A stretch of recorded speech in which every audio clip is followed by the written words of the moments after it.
Okay, so good evening पहले आप लोगों को, सारे लोगों को। और आज जो है मैंने आपको बताया कि जो चैप्टर हम लोग शुरू करने वाले हैं वो है थेरेपेटिक अप्रोचेस। ठीक है, चैप्टर 5 है ये। चैप्टर 4 जो साइकोलॉजिकल डिसऑर्डर्स हैं उसके बाद ये कवर होता है। ठीक है, please feel free to ask questions. किसी को ऐसी मनाही नहीं है कि सर वहाँ पे रिकॉर्डिंग कर रहे हैं, कोई दिक्कत वाली बात नहीं है। आपको डाउट है तो आप पूछते रहना।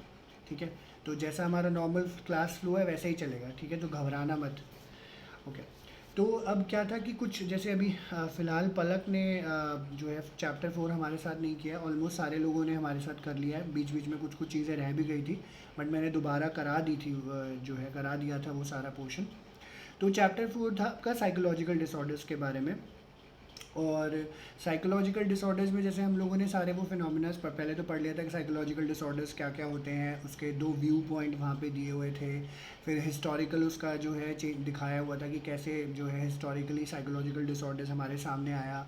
फिर उसके जो है फैक्टर्स वहाँ पे बायोलॉजिकल फैक्टर्स थे, जेनेटिक फैक्टर्स थे, और साइकोडायनेमिक मॉडल्स के बारे में उन्होंने बताया, जिसमें साइकोलॉजिकल और जो है सोशल मॉडल था, डायथीसिस स्ट्रेस मॉडल के बारे में बताया, और काफ़ी सारे डिसऑर्डर्स के बारे में हम लोगों ने पढ़ा, जैसे एनजाइटी था, ओसीडी के बारे में हम लोगों ने पढ़ा, पीटीएसडी के बारे में, लर्निंग डिसऑर्डर्स के बारे में, स्किज़ोफ्रेनिया था।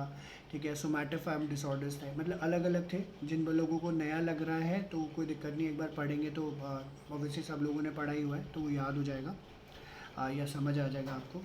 तो अब था क्या कि ना चैप्टर 4 आपको क्लियरली ये बताता है कि साइकोलॉजिकल डिसऑर्डर्स किस तरीके से होते हैं, साइकोलॉजिकल डिसऑर्डर्स क्या क्या हैं। चैप्टर 4 उन्हीं डिसऑर्डर्स की थेरेपीज़ के बारे में बताता है, इसलिए इस चैप्टर का नाम थेरेपेटिक अप्रोचेज़ है। ठीक है, तो जो लोग बेसिकली वो सारे लोग जो इनकी थेरेपीज़ करते हैं उसके बारे में हमें यहाँ पे पता चलेगा। अब जैसे मैंने आपको बताया था चैप्टर 4 में जैसे साइकोडायनेमिक थ्योरीज के बारे में, साइकोडायनेमिक मॉडल के बारे में हम लोगों ने पढ़ा था, जिसमें देखा था ईडीगो सुपर ईगो के बारे में बताया था, सिगमंड फ्रॉइड ने दिया था। तो उसकी थेरेपी यहाँ पे बता रखी है कि अगर साइकोडायनेमिक वाले लेवल पे किसी को ट्रीट करना है तो उसको किस तरीके से किया जाएगा।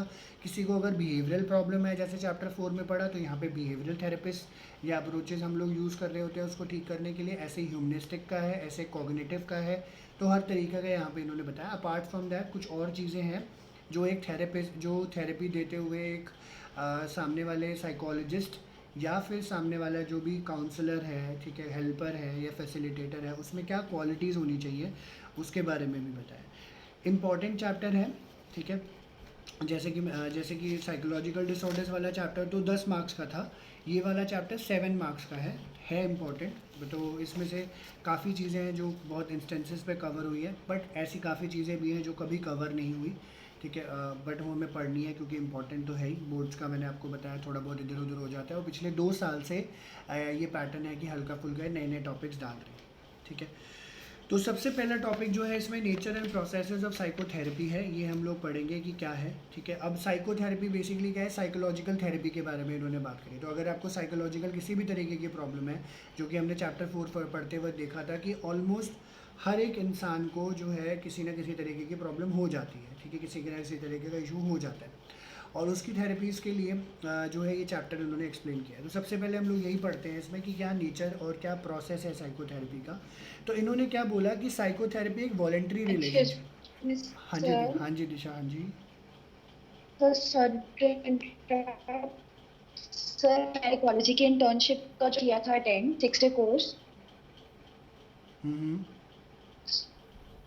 सर सर उसमें ना मतलब ये साइकोथेरेपी वगैरह के बारे में हमें बताया गया था। अच्छा।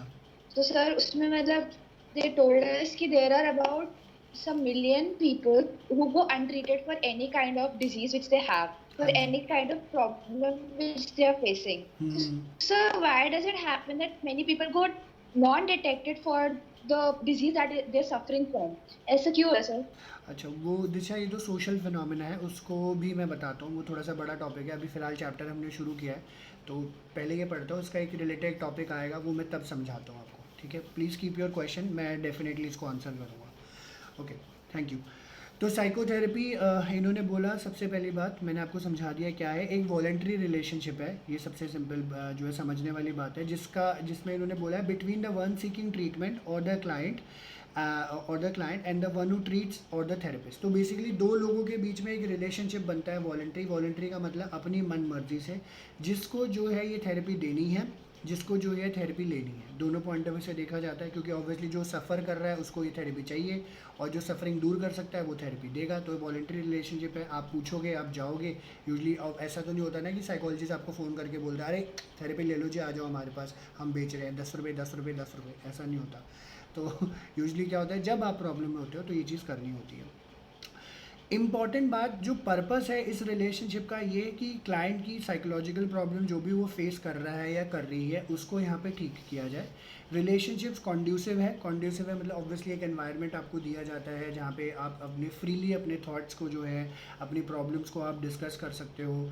साइकोथेरेपी का एक मेन एम ये भी होता है कि किसी भी तरीके का मैल अडेप्टिव बिहेवियर अगर आप, मतलब बुरा बिहेवियर अगर आप जो है आप अडॉप्ट कर लेते हो और उसको ख़त्म करना। आपको अगर किसी चीज़ का डिस्ट्रेस है, प्रॉब्लम में हो, उसको ख़त्म करना। आपको जो है बेटर एनवायरनमेंट में रखा जाए, ठीक है, बेटर एनवायरनमेंट में आप अपने आप को खुद को अडेप्ट कर पाओ, चूज़ कर पाओ या फिर क्रिएट कर पाओ खुद के लिए, तो वो भी किया जाता है यहाँ पे। एंड कहते हैं कि अगर आपकी शादीशुदा ज़िंदगी, अगर आपका ऑक्यूपेशन या सोशल एडजस्टमेंट आपका नहीं है, इन सब चीज़ों में आपको जो है बदलाव लाने की ज़रूरत होती है इंडिविजुअल के पर्सनल एनवायरनमेंट में, तो ये एक साइकोथेरेपी का भी पार्ट एक तरीके से बन जाता है। तो अल्टीमेटली इन्होंने क्या बोला कि साइकोथेरेपी की जो अप्रोचेस जितनी भी हम लोग यहाँ पे पढ़ रहे हैं, इसके कुछ कैरेक्टरिस्टिक्स हैं और ये कैरेक्टरिस्टिक्स बड़े इंपॉर्टेंट है, इसको समझने वाली बात है।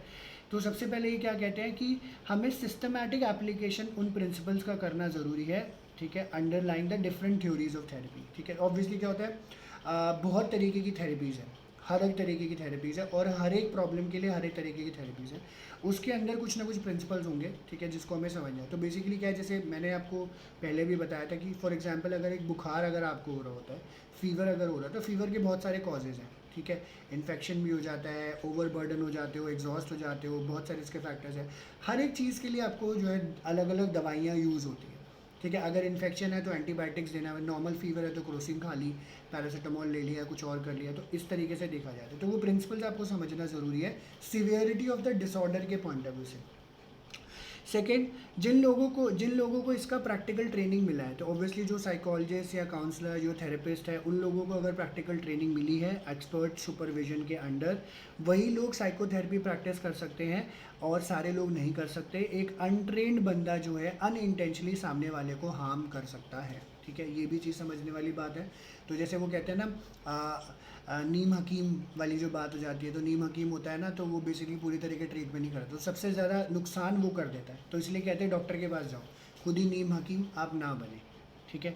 तो ये आपको समझना है। तो अनइंटेंशनल हार्म से बचे, ऐसे लोगों से मिले, ऐसे लोगों के पास जाएँ जो आपका ट्रीटमेंट प्रॉपरली कर सके। फिर थेरेपेटिक सिचुएशन क्या होता है यहाँ पे, थेरेपिस्ट और क्लाइंट के बीच में ऑब्वियसली एक रिलेशनशिप तो यहाँ पे बन ही जाता है।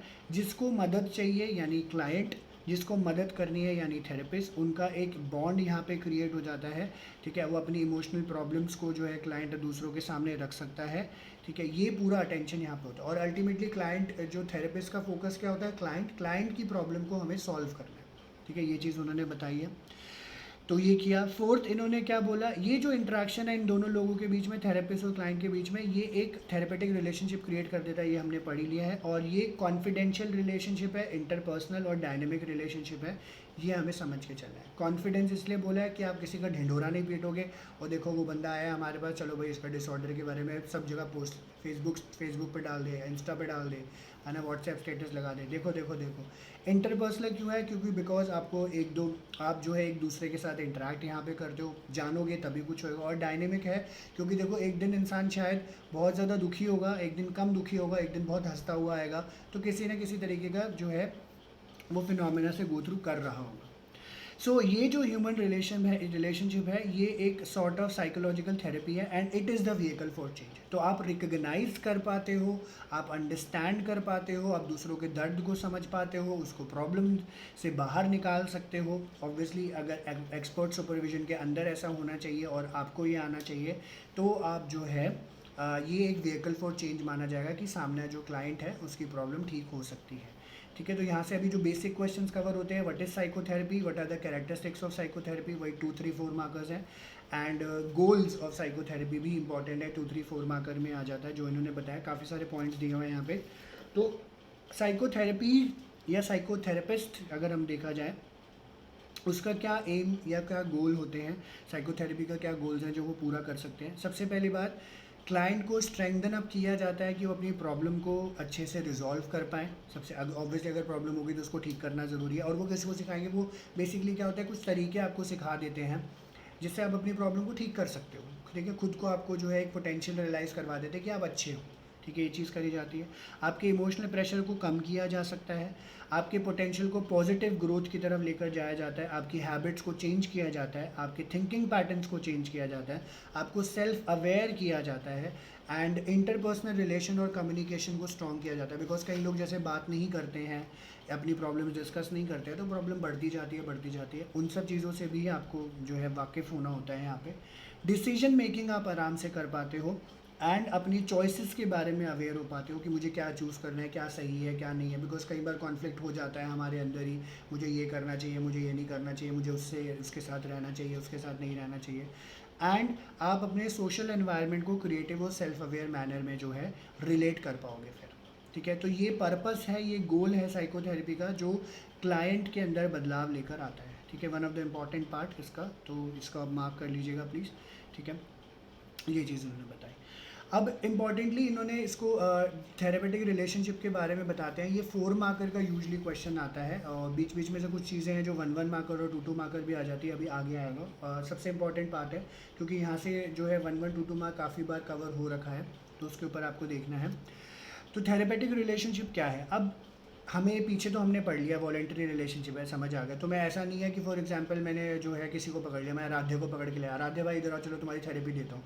मुझे ना एक्सपेरिमेंट नहीं करना है, आराध्य को प्रॉब्लम होगी तो वो मुझे डिस्कस करेगा तो मैं ठीक कर दूंगा। तो ये थेरेपेटिक रिलेशनशिप सबसे पहले वॉलेंटरी होना ज़रूरी है, और समझना भी ज़रूरी है सामने वाले को, थेरेपिस्ट को, कि सामने वाले की प्रॉब्लम क्या है।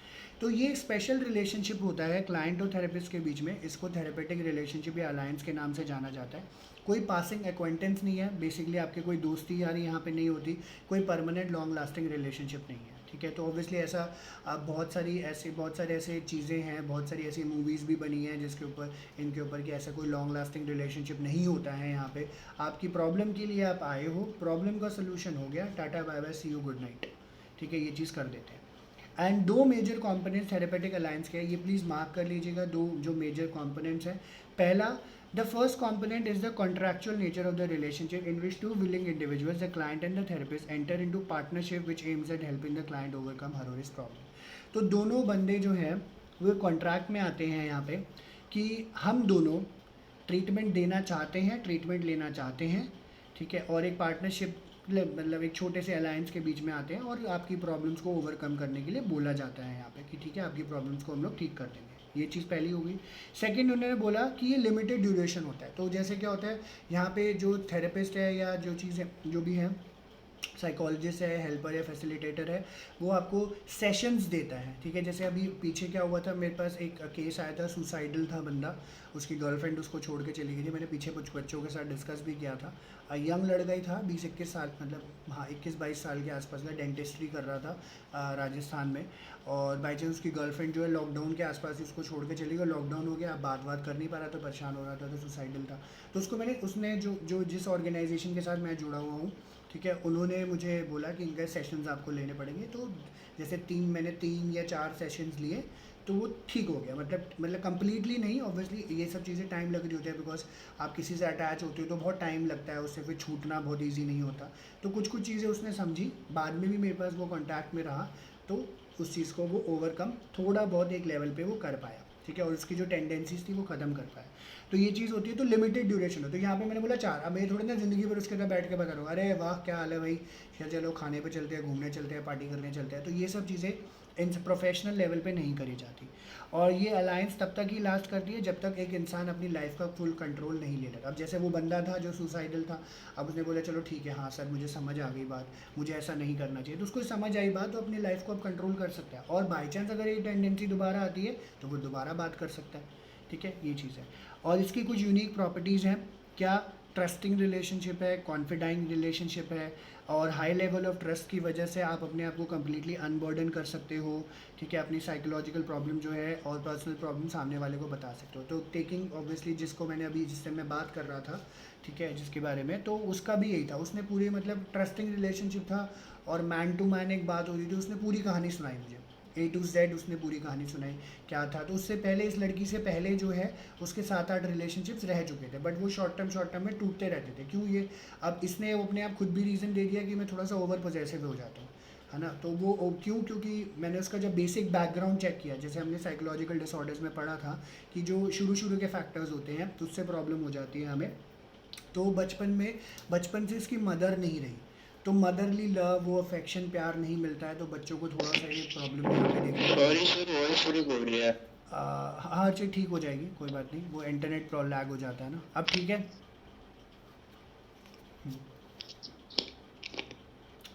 जस्ट अ सेकेंड, मैं देख लेता हूँ, रुको रुको। ओके, मैं अब ठीक है, आवाज़ कोई चेंज, दिशा, अर्चित, आवाज़ आ रही है अब? सर बेटर है। ठीक है ठीक है, वो इंटरनेट लैग हो जाता है, कोई बात नहीं। हम्म, अरे यार चैट मत लिखो दिशा यार, बोल दो ना अनम्यूट करके, अब मैं वहाँ पे खोलता रहूँगा क्या बार बार। ओके ठीक है, ओके ठीक है। तो मैं ये बता रहा था कि ऑब्वियसली जब ये चीज़ हुई तो या हाँ, अनबर्डन कर पाया, तो जैसे उसके बचपन से मदरली लव नहीं था और प्यार की कमी की वजह से कहीं ना कहीं उसको फील हुआ कि पापा उसके ऊपर कभी ध्यान देते नहीं थे, तो वो प्यार की तरफ ही अट्रैक्ट होता रहा। तो किसी लड़की से बात हुई, कुछ अटैचमेंट फील हुई, तो वो इस तरीके से आगे बढ़ता रहा। तो चलो ठीक है, वो तो एक बात की बात है, तो ये चीज़ हुई। तो यहाँ पे एक सामने वाला अपने आप को अनबर्डन कर सकता है। थेरेपिस्ट ना, अब यहाँ पे थेरेपिस्ट उसको एनकरेज करता है by accepting them, by being empathetic, by genuinely and by being genuine and warm to the client. अब ऐसा थोड़ा मैं बोला, अरे भाई यार तेरे बस के कुछ नहीं है, अरे इतने सारे रिश्ते बना लिए तो एक रिश्ते को नहीं टिका सकता, तो मैं ऐसा नहीं बोलूँगा। ऑब्वियसली मैं एक थेरेपिस्ट का अगर रोल प्ले कर रहा हूँ तो मुझे ये देखना है कि मुझे उसको कहाँ पैसिफाई करना है। तो ये बोलूँगा अरे तेरे बस के कुछ नहीं, भाग जाए ऐसे, ठीक है, तो वो तो मेरे पास दोबारा बात करने की कोई नहीं आएगा। तो ये चीज़ भी हो जाती है वहाँ पे। और इस टाइम पे जो थेरेपिस्ट होता है वो एक अच्छे शब्द का यूज़ करता है, पैसिफाई करा जाता है उसको, उसको जज नहीं करता है, एंड क्लाइंट की तरफ जो है पॉजिटिव फीलिंग शो कर रहा होता है। इवन कहते हैं अगर क्लाइंट रूड होगा, गुस्सा कर रहा होगा, किसी भी तरीके की सिचुएशन होगी, क्या पता है शायद गुस्से में कुछ बोल भी देता होगा वो सामने वाले के बारे में या खुद के बारे में या शायद हमारे बारे में, कुछ भी हो जाता है कभी कभी फ्लो में।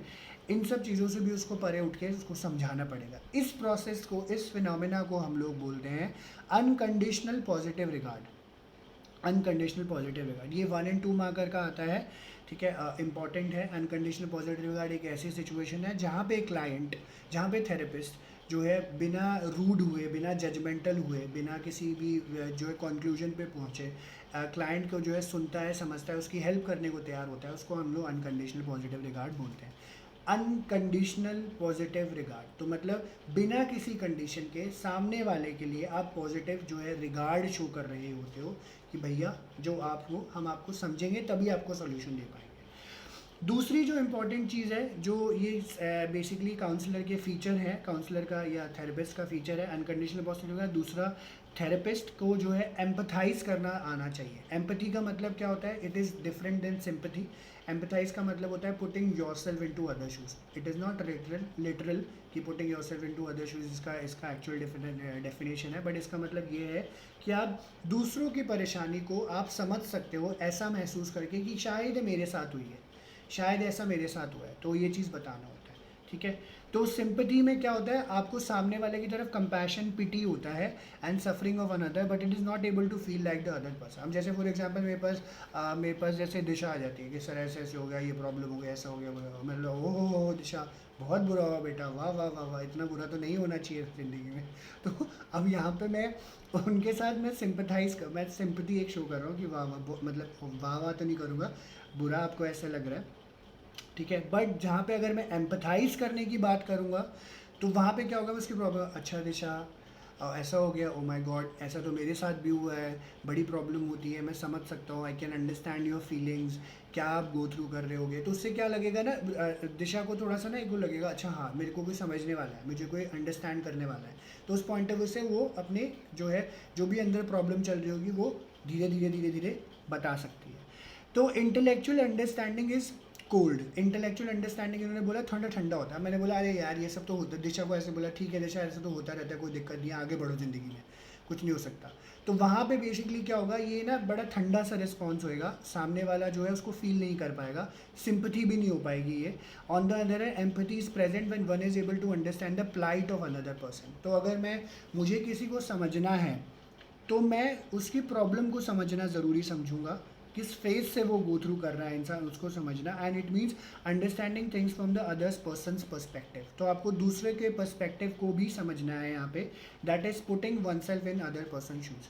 ठीक है, प्लीज़ एक चीज़ ध्यान रखना, एम्पैथी की मैंने जितने साल से मैं पढ़ा रहा हूँ, ठीक है, तो बच्चों को डेफिनेशन लिखने के लिए देता हूँ तो वो हमेशा ये लिख देते हैं putting yourself into other shoes.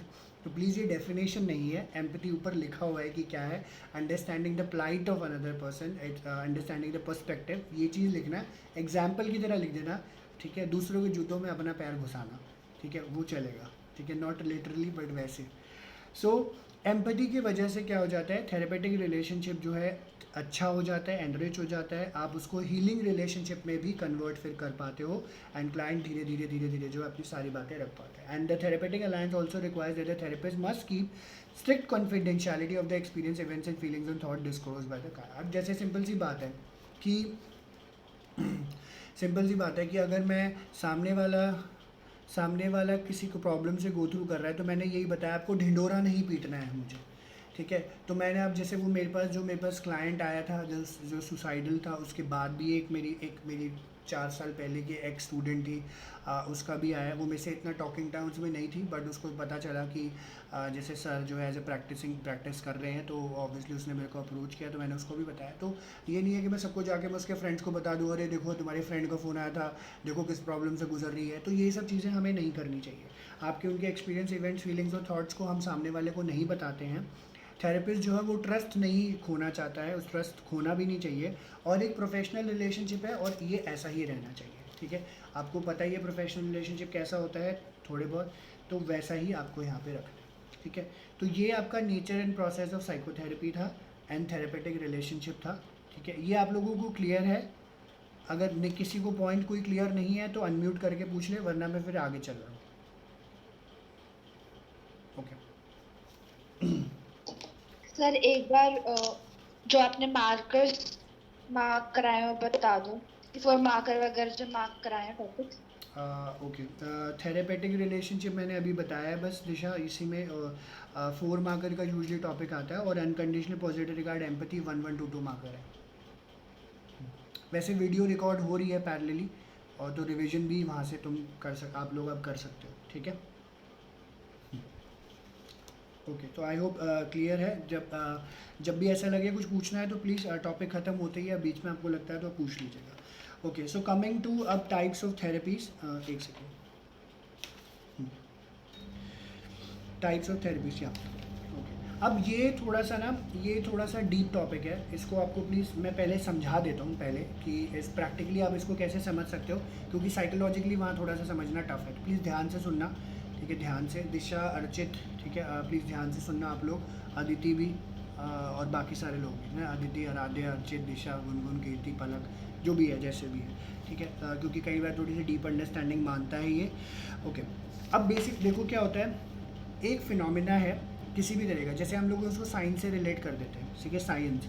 तो साइंस में कोई भी फिनोमेना होता है तो उसका इसका एक ना एक्सप्लेनेशन है। एक्सप्लेनेशन क्या है कि जैसे फॉर एग्जांपल हम ग्रेविटेशन की बात करते हैं, हम बिग बैंग थ्योरी की बात करते हैं, हम जैसे हम पैरेलल यूनिवर्सेस के बारे में बात करते हैं, कुछ भी है, तो सब लोगों ने उसके पीछे एक लॉजिक दिया हुआ है, सब लोगों ने उसके पीछे चीज़ें दी हुई हैं। जैसे मैं एक छोटा सा एग्जांपल दे दो, जब हम पैरेलल यूनिवर्स के बारे में बात कर रहे होते हैं तो उसमें लोगों ने क्या बोला है कि एग्जैक्टली जो फिनोमेना, जैसे ये अभी फिनोमेना चल रहा है, हम क्लास ले रहे हैं, ये चीज़ ये ऑलरेडी एक यूनिवर्स में कहीं और हो रहा होगा, हमारे जैसे लोग, हमारी जैसी क्लास, ऑलरेडी ये कहीं चल रही होगी, ये पैरेलल यूनिवर्स है, ठीक है। एक ऐसे ही ना रामायण जब थी, रामायण में एक ऐसा डिस्क्रिप्शन आया था, ठीक है, तो वहाँ पे क्या हुआ कि ना हनुमान जी लूप में फंस गए, लूप में, उसको पैरेलल यूनिवर्स से रिलेट कर पाते हैं कई स्कॉलर्स ने जब उसको देखा। तो बेसिकली क्या था कि हनुमान जी को ये बोल के हनुमान जी को ना श्री राम जी ने एक अंगूठी दी थी, और अंगूठी दे के तो उन्होंने बोला कि हनुमान जी कुछ। हाँ दिशा। वॉइस एंड वीडियो दोनों ब्रेक हो गए हैं। ओके तो वॉइस दिशा। बहुत ज़्यादा ब्रेक हो रही है, वीडियो भी नहीं आ रहा। ओके दिशा, 1 मिनट होल्ड करो।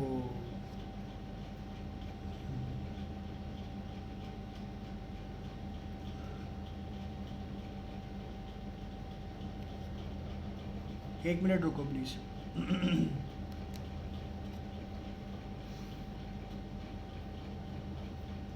ओके, अब ठीक है।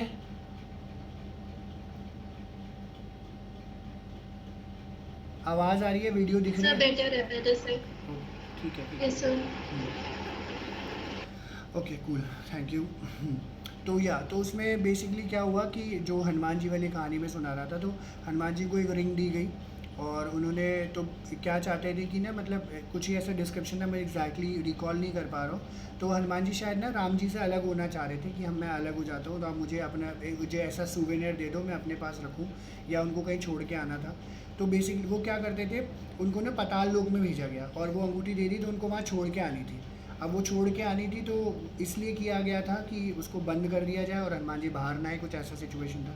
तो वो ना वहाँ पे जब वो गए तो ऑलरेडी बहुत सारी अंगूठियाँ ऐसी पड़ी हुई थी, ठीक है, बहुत सारी ऐसी अंगूठियाँ पड़ी हुई थी। तो पैरेलल यूनिवर्स का थोड़ा सा कॉन्सेप्ट बताया था। अब इसको मैं, ये तो चलो साइंस का पॉइंट ऑफ व्यू से हो गया। अब यहाँ पे इन्होंने क्या किया है कि जब भी आपको किसी तरीके की अगर एक प्रॉब्लम नज़र आती है, ठीक है, किसी भी तरीके का आपको डिसऑर्डर अगर हो रहा होता है, तो हर एक चीज़ का देखने का एक पर्सपेक्टिव है। जैसे मैं एक छोटा सा एग्जांपल अब साइकोलॉजिकल पॉइंट ऑफ व्यू से दे देता हूँ। तो एक 1.5-2 साल, आई थिंक 2 या 2.5 साल पुरानी बात है, थोड़ा सा ज़्यादा टाइम हो गया। दिल्ली में बुराड़ी पड़ता है, और बुराड़ी में वहाँ पे एक छोटा सा, मतलब लोगों का एक घर था, उनकी किराने की दुकान थी उनके, और लगभग 11 लोग थे। आप लोगों ने शायद पढ़ा भी होगा, 11 लोगों ने एक ही टाइम पे सुसाइड कर लिया था घर में, घर के अंदर ही। और उसको आज तक किसी ने एक्सप्लेन नहीं किया, आज तक कोई एक्सप्लेन नहीं कर पाया कि क्या हुआ, क्योंकि कोई सुसाइड नोट भी नहीं मिला ढंग से।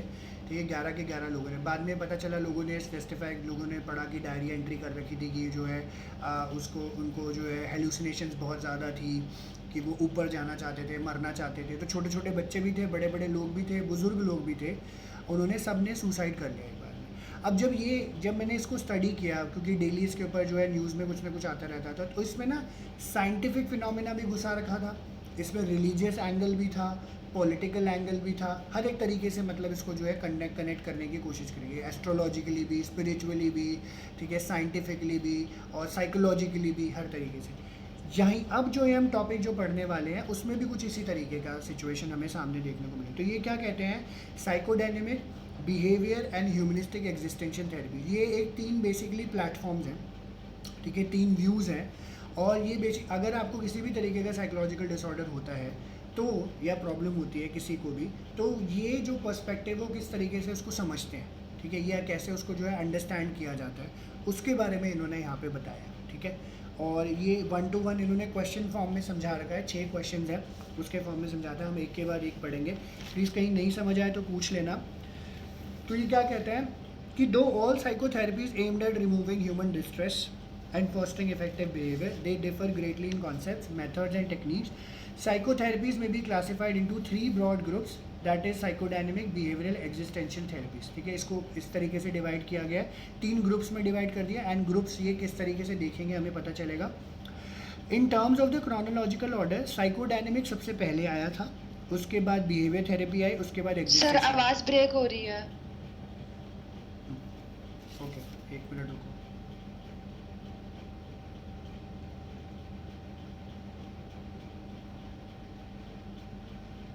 ओके, मैं दोबारा बोल देता हूँ। एक्चुअली मैं ना दूसरे रूम में बैठा हूँ आज, कोई नहीं, वीडियो पैरेलल रिकॉर्ड हो रही है, कुछ मिस हुआ होगा तो आप देख लेना वहाँ पे। आज के लिए थोड़ा सा मुझे सॉरी। हाँ, तो यहाँ पे इन्होंने बोला क्रोनोलॉजिकल ऑर्डर के पॉइंट ऑफ व्यू से ये देखा गया कि साइकोडायनेमिक थेरेपी जो है पहले आई थी, बिहेवियर थेरेपी जो है सेकेंड टाइम पे आई, और थर्ड जो है लास्ट जो थ्योरी हमारे पास इमर्ज हुई वो ह्यूमनिस्टिक एग्जिस्टेंशियल थी, ठीक है, ये चीज़ बताई। तो इसमें इन्होंने बोला कि साइकोथेरेपीज जिस भी तरीके से है उसको कुछ पैरामीटर्स पे इन्होंने डिवाइड कर दिया, और समझाने की कोशिश करी। सबसे पहले उन्होंने बोला what is the cause which is led to the problem. ठीक है, तो मतलब अब क्या है कि अगर किसी को प्रॉब्लम हुई है उसके पीछे कॉज होएगा। अब उसमें इन्होंने क्या बताया है कि साइकोडायनेमिक उसको कैसे देखता है, बिहेवियर उसको कैसे देखता है, और ह्यूमनिस्टिक एग्जिस्टेंशियल उसको कैसे देखता है। ठीक है, इस तरीके से इन्होंने यहाँ पे बताया। तो सबसे पहले पहला क्वेश्चन हम लोग पढ़ते हैं, what is the cause which has led to the problem. Psychodynamic therapy क्या कहता है, that intrapsychic conflicts, that is the conflict that are present within the psyche of the person are the source of psychological problem. मतलब आपके दिमाग में जो खिचड़ी पकड़ी है, जो कॉन्फ्लिक्ट चल रहे हैं, उस कॉन्फ्लिक्ट की वजह से जो है आपको साइकोलॉजिकल प्रॉब्लम होती है। ठीक है, ये चीज़ बताइए, सिगमंड फ्रॉइड ने बोला ही था, चैप्टर 2 में ही बता दिया था इसके बारे में, इडिगो सुपर ईगो जो कॉन्फ्लिक्ट चल रहा होता है कॉम्पिटिंग फोर्सेस के बीच में।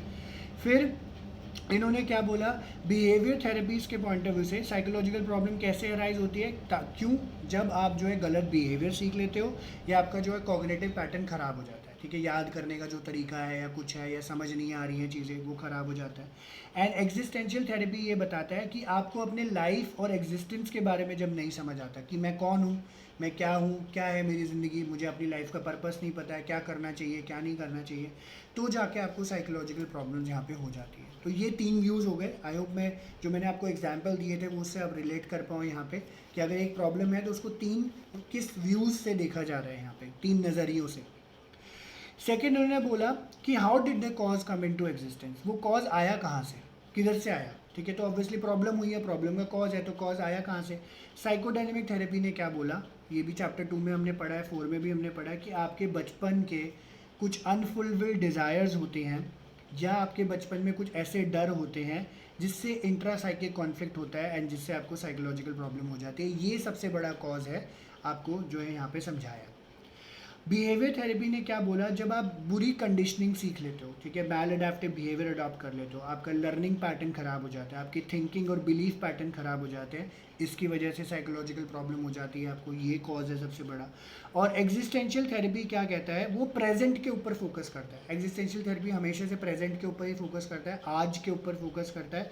वो क्या कहता है, अभी के टाइम पे अगर आपको लग रहा है आप अकेले हो, ऐसा महसूस कर रहे हो मेरे पास कोई नहीं है, मेरी कोई बात सुनने वाला नहीं है, मुझे कोई समझने वाला नहीं है, जैसे इस टाइम पे लॉकडाउन के अंदर एक्चुअली में लोगों के साथ हो भी रहा है, कोई उनसे बात करने वाला नहीं है, कुछ कुछ लोग ऐसे हैं, पैसा नहीं है, काम नहीं है, बहुत सारी प्रॉब्लम से लोग गुजर रहे हैं, साइकोलॉजिकल प्रॉब्लम्स भी हो रही है। तो ऐसा जो है ये कॉज है जो कि वहाँ पे आया और इससे प्रॉब्लम्स आपको हो जाती है। अब तीसरा क्वेश्चन इन्होंने बोला कि जो है इसका ट्रीटमेंट का जो है करने का मेथड क्या है। अब ऑब्वियसली इसको प्रॉब्लम है, कॉज है, तो ट्रीटमेंट भी तो देना पड़ेगा। साइकोडायनेमिक थेरेपी बोलता है कि कैसे ट्रीट करना है, तो इसमें 2 तरीके यूज़ होते हैं जिसको आगे एक्सप्लेन करेंगे, और चैप्टर 2 में भी था ये, मैंने बताया था आपको, free association and dream interpretation. ठीक है, free association and dream interpretation. हाँ जी कीर्ति, कुछ कह रहे हो? तो फर्स्ट और सेकंड क्वेश्चन सिमिलर है, हाँ मतलब हाँ, उनका साइकोडायनेमिक बिहेवियरल दोनों सेम ही तो है। हाँ जी हाँ जी, मैं कीर्ति स्लाइटेस्ट सा डिफरेंस है मैं बता देता हूँ। ठीक है, स्लाइटेस्ट सा डिफरेंस है कीर्ति। इसमें क्या बोला है कि ना, जो फर्स्ट वाला क्वेश्चन है कीर्ति, उसमें बोला है what is the cause which has led to the problem. ठीक है, तो कहने का मतलब आप प्रॉब्लम के ऊपर, जो फर्स्ट वाले कॉन्सेप्ट में है, तो प्रॉब्लम्स के ऊपर आप लोग फोकस ज़्यादा कर रहे हो, और कॉज कहाँ से आया है, तो उस कॉज का ना पीछे के जो फैक्टर्स है उसके बारे में। तो अल्टीमेटली दोनों क्वेश्चन में आप देखोगे जो कि आपका व्यू आपने रखा, दोनों में है तो कॉज ही, बट वहाँ पे आपको जो सेकंड वाले क्वेश्चन में आपको पीछे लेकर जाता है कि कहाँ से शुरुआत हुई होगी, बस इसका और कोई डिफरेंस नहीं है। आई बात समझ कीर्ति है? हाँ जी सर। ठीक है ठीक है, एक बार खुद भी पढ़ोगे ना तो क्लियर हो जाएगा। ठीक है, अभी फ़िलहाल जैसे अभी इतना ही हम लोग कर पाएंगे आज, तो अभी देखते हैं आगे क्या है। और ओके, तो थर्ड क्वेश्चन इन्होंने बोला कि एक्सक्यूज मी सर। हाँ जी पलक। सर फॉल्टी लर्निंग का मतलब क्या हुआ? फॉल्टी लर्निंग, देखो लर्निंग पैटर्न्स हो जाते हैं पलक। ओके, म्यूट कर लेना पलक प्लीज़। हाँ thank you. Faulty learning basically क्या होता है, जैसे 11th में आपने क्लासिकल ऑपरेंट कंडीशनिंग के बारे में पढ़ा होगा, तो लर्निंग इन्होंने एक्चुअल लर्निंग के बारे में बात नहीं करी है, जैसे आप जो यहाँ पे किताबें पढ़ रहे हो, कुछ कर रहे हो। लर्निंग कुछ भी लर्निंग हो सकती है जिसको आपने अपने दिमाग, आपको खुद को आपने कंडीशन कर लिया हो। जैसे क्या होता है, आप ड्रग एडिक्ट हो जाते हो, आप लिकर एडिक्ट हो जाते हो, आप किसी और चीज़ से एडिक्शन आपको है, तो ये लर्निंग ही है। आपने कुछ ऐसा सीख लिया है जो आपको परेशान कर रही है चीज़ें। ठीक है, जो आप, जैसे आपकी हैबिट्स ख़राब हो जाती है, तो वो भी लर्निंग फॉर्म ही है। ठीक ठीक है, ये चीज़ बताई हुई है इसमें। ठीक है पलक, समझ आई बात ये? Yes sir. ओके। तो साइकोडायनेमिक थेरेपी क्या कहता है, चीफ मेथड ट्रीटमेंट का क्या है, आप फ्री एसोसिएशन और ड्रीम इंटरप्रिटेशन आप यूज़ करते हो ताकि सामने वाले का जो है थॉट्स एंड फीलिंग के बारे में जान पाओ। आगे हमें इसको एक्सप्लेन करा जाएगा। फ्री एसोसिएशन बेसिकली क्या होता है कि जब क्लाइंट अपने आप को अनबर्डन कर रहा होता है तो एक के बाद एक थॉट्स जो भी आ रहे होते हैं उसको एसोसिएट करके वो आगे बढ़ता रहता है और उसको रोकना नहीं चाहिए कभी भी, तो फ्री एसोसिएशन बोला जाता है। ड्रीम इंटरप्रिटेशन सिंपल है, जो सपने आपको आते हैं साइकोलॉजिस्ट या थेरेपिस्ट उसको भी समझ के आपको जो है थेरेपी यहाँ पे दे रहा होता है। और ये जो मटेरियल होता है ये क्लाइंट को हम लोग बताते हैं इस तरीके से ताकि वो उसको समझ पाए क्या है कैसे है और अपनी प्रॉब्लम्स को समझ पाए और उससे जो है अंडरस्टैंड कर पाए। हाँ जी दिशा। सर फ्री इंटरप्रिटेशन का एग्जांपल। दृश्य आगे आएगा, यहाँ पे एक्सप्लेन नहीं करूँगा मैं, आगे करूँगा। आगे पूरा टॉपिक है एक्चुअली ना, ये दो बहुत बड़े ओके सर। दो काफ़ी बड़े टॉपिक है ये।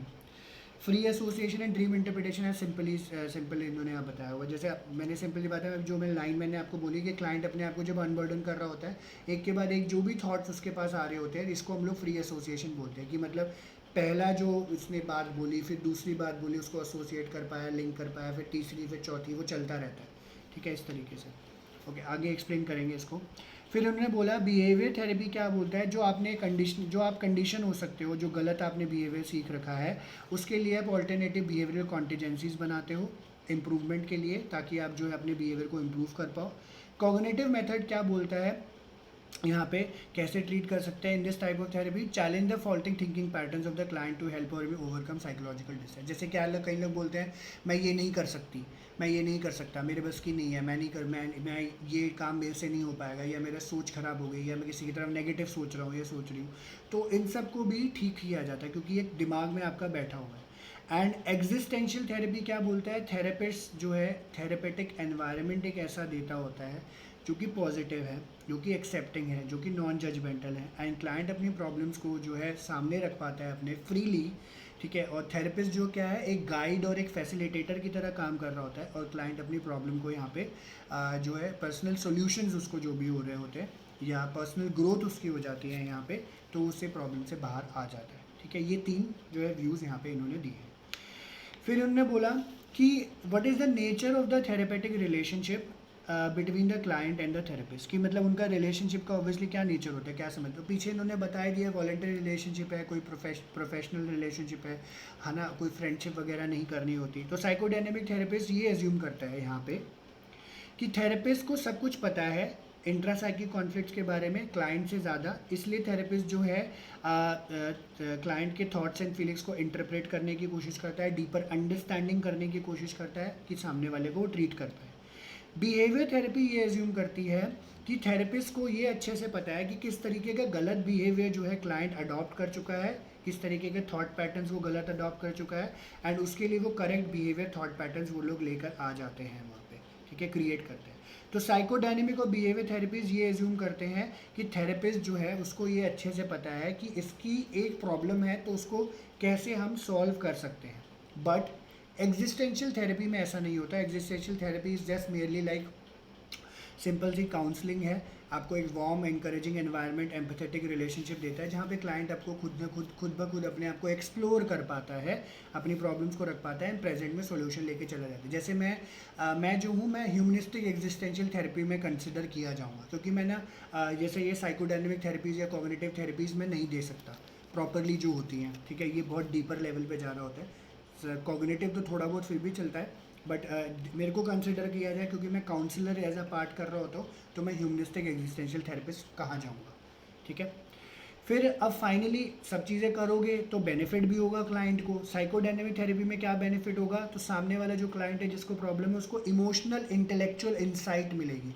मैं समझ गया जी मेरी क्या प्रॉब्लम थी, मुझे अब अच्छे से समझ आ गया, मैं इसका जो है चार्ज लूँगा, अब मैं इसको जो है अपने आप पे ऊपर हावी नहीं होने दूंगा। और जैसे ही जो है इमोशनल अंडरस्टैंडिंग होती है क्लाइंट अपने आप को जो है इमोशनली एक्सेप्ट कर पाता है, इंटेलेक्चुअली एक्सेप्ट कर पाता है और वो समझ जाता है कि अब मुझसे इससे जो है मुझे बॉक डाउन नहीं होना।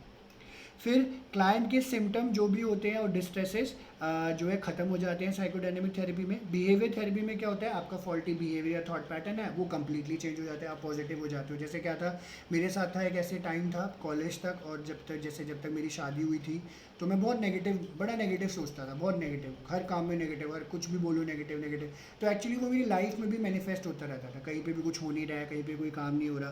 तो ये दिक्कत हमें देखने को यहाँ पे मिलती थी, मुझे जो है यहाँ पे देखने को मिलती थी। और जब इसको मैंने ठीक कर लिया, जैसे अब मैं हूँ, ठीक है, हर चीज़ में पॉजिटिव ढूंढ रहा हूँ, हर चीज़ पॉजिटिवली मैं कर रहा होता हूँ, तो ये चीज़ बेनिफिट आपको मिलता है, ठीक है।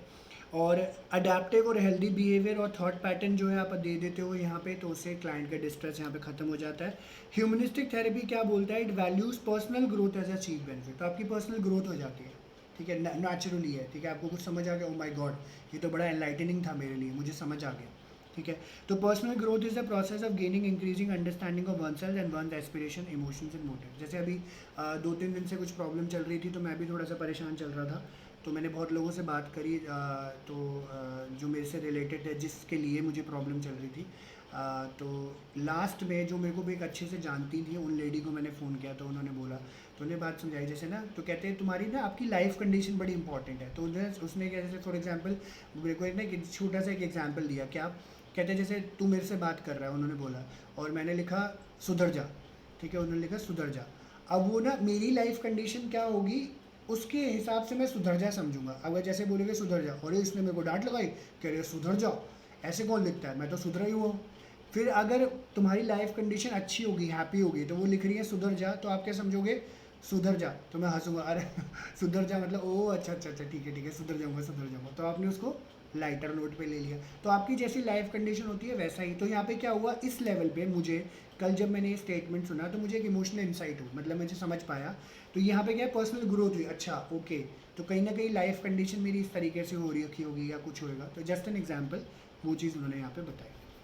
And what is the duration of the treatment finally, तो इन्होंने बोला क्लासिकल साइको एनालिसिस यानी साइकोडायनेमिक थेरेपीज जो होती है बहुत टाइम तक चल रही होती है, बट जैसे कई साल लग जाते थे इन सब चीज़ों में। बट आप जो है, इन्होंने यहाँ पे क्या बोला है कि जो कई रिसेंट वर्जन आए हैं साइकोडायनेमिक के, 10 से 15 सेशंस वो लेते हैं। बिहेवियर थेरेपीज़ वगैरह और एग्जिस्टेंशियल थेरेपीज़ छोटी छोटी होती हैं, कम टाइम में ख़त्म हो जाती है, इसलिए कहते हैं। डिफरेंट टाइप ऑफ साइकोथेरेपीज़ जो है उसके मल्टीपल पैरामीटर्स हैं। हालांकि इनका जो है कॉमन मेथड है कि साइकोलॉजिकल डिस्ट्रेस अगर किसी को है या प्रॉब्लम किसी को है, तो उसके तरीके आपको ढंग से चूज़ करने पड़ेंगे।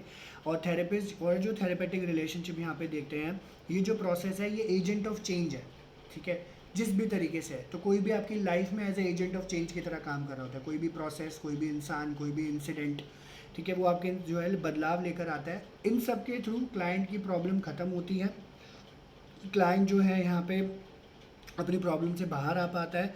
और ये जो प्रोसेस है साइकोथेरेपी का, it begins bye formulating the clients problem, जो कि एक नीचे बॉक्स दिया हुआ है, उसमें हम लोग पढ़िए हम बाद में पढ़ेंगे, आज नहीं पढ़ेंगे। तो ये इन्होंने यहाँ पे बताया, ठीक है। तो ये कुछ पैरामीटर्स थे जो कि इन्होंने क्वेश्चन फॉर्म में रखा। तो सबसे पहले what is the cause which has led to the problem, ठीक है, क्या प्रॉब्लम हमारे सामने कहाँ से आई, क्या कॉज था, कॉज कहाँ से आया, ठीक है। फिर उन्होंने बोला मेथड ऑफ ट्रीटमेंट क्या है, तीन चीज़ें बता रखी है सब में। नेचर ऑफ रिलेशनशिप क्या हो जाता है, बेनिफिट क्या मिल जाता है, एंड ड्यूरेशन ऑफ साइकोथेरेपीज़ क्या है, वो इन्होंने यहाँ पे पूरी तरीके से एक्सप्लेन किया है, ठीक है। तो आज के लिए फ़िलहाल हम इतना ही करेंगे इसके बारे में। और कुछ भी ऐसा लगता है कि आपको नहीं समझ आया, तो वीडियो रिकॉर्ड हो गई है, ठीक है, वो मैं आपको भेज दूँगा, ठीक है। फ़िलहाल मैं आपसे पूछ लेता हूँ कि आपको कुछ पूछना है तो क्या। Thank you, 1 minute.